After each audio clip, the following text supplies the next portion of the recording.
วันที่9 ธันวาคม 2025การเฉลิมฉลองวันต้านการสละบางหลวงในครั้งนี้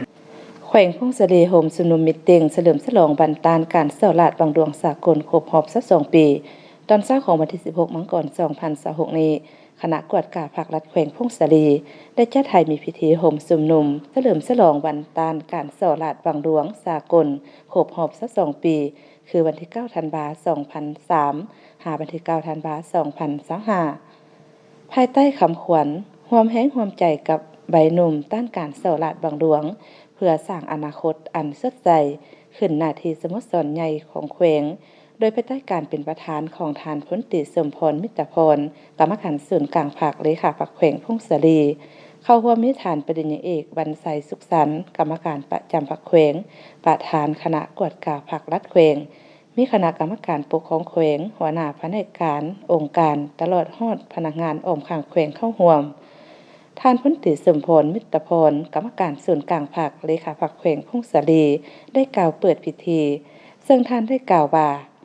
การสละบางหลวงเป็นอาชญากรรมหนึ่งที่เกิดขึ้นในกงจักรการจัดตั้งของรัฐเอกชนและสังคมเป็นภัยอันตรายที่ส่งผลกระทบสร้างความเสียหายและกดหน่วงทวงดึงอย่างให้แหงต่อการพัฒนาเศรษฐกิจสังคมของประเทศต่างๆบ่ว่าจะแม่นประเทศน้อยหรือใหญ่ประเทศทุกข์ยากหรือห่างมีก็ล้วนแต่มีผลกระทบเช่นเดียวกัน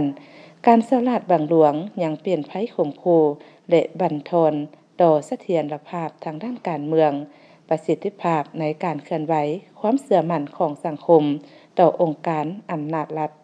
ก็คือการจัดตั้งทุกขั้นของรัฐพาให้เกิดมีความบ่สงบความบ่เสมอภาพและความบ่ยุติธรรมในสังคมสำหรับสปป.ลาว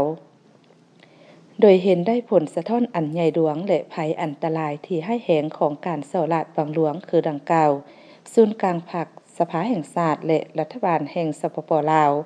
ย้ำใดก็ได้ถือสำคัญและเป็นหน้าที่ความรับผิดชอบของตนพร้อมทั้งได้เอาใจใส่อย่างใกล้ชิดต่อการสกัดกั้นและต้านการสละบางหลวงโดยถือเอาเวียกงานนี้เป็นหน้าที่และความรับผิดชอบโดยกงของภาครัฐและการจัดตั้งทุกขั้นได้มอบให้องค์การกวดกาแห่งรัฐและองค์การต้านการสละบางหลวงส่วนกลางก็คือองค์การกวดการัฐและต้านการสละบางหลวงแต่ละขั้นเป็นเสนาธิการให้แก่ภาครัฐในการติดตามกวดกาสกัดกั้นและต้านการสละบางหลวงตามกฎหมายและระเบียบการที่กำหนดไว้ภายใต้คำขวัญร่วมกันต้านการสละบางหลวงเพื่อสร้างอนาคตที่สดใสและโปร่งใสพร้อมเดียวกันนั่นก็ได้ส่งเสริมให้ทุกภาคส่วนในสังคมเป็นเจ้าการเข้าร่วมอย่างตั้งหน้าในการต้านการสละบางหลวง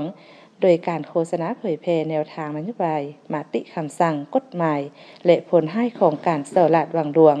เพื่อปลูกจิตสำนึกให้แก่พนักงานรัฐกรทหารตำรวจนักเรียนรู้ปัญญาชนนักศึกษาให้รับรู้เข้าใจอย่างทั่วถึงในพิธีทานปริญญาเอกวรรณไสสุขสันต์กรรมการประจำภาคแขวงประธานคณะกวดกาภาครัฐแขวงได้ผ่านบทรายงานย่อเกี่ยวกับการจัดตั้งปฏิบัติเวียกงานการสกัดกั้นและต้านการสละบางหลวงในระยะ5 ปีที่ผ่านมาของแขวงพงศรีซึ่งระยะ5 ปีที่ผ่านมาได้จัดตั้งการเผยแพร่นิติกรรมเกี่ยวกับการสกัดกั้นและต้านการสละบางหลวงได้12 ครั้งผู้เข้าร่วม 2,125 เทื่อคนทั่วแขวงมีพนักงานแจ้งทรัพย์สิน 2,116 คนดำเนินการสืบสวนสอบสวนคดีที่เกี่ยวข้องกับการสละบางหลวง2 รายคดีเป้าหมายพัวพัน5 คนพนักงานรัฐ2 คนพนักงานรัฐวิสาหกิจ3 คนศาลตัดสินแล้ว4 คนพบเห็นเสียหาย 4.1 ตื้อกีบเก็บกู้คืนพื้นฐานได้838 ล้านกีบอายัดทรัพย์เป็นที่ดิน3 ตนจากนั้นผู้เข้าร่วมยังได้รับฟังผลหายและความอันตรายของการสละบางหลวงและความรู้พื้นฐานของการต้านการสละบางหลวง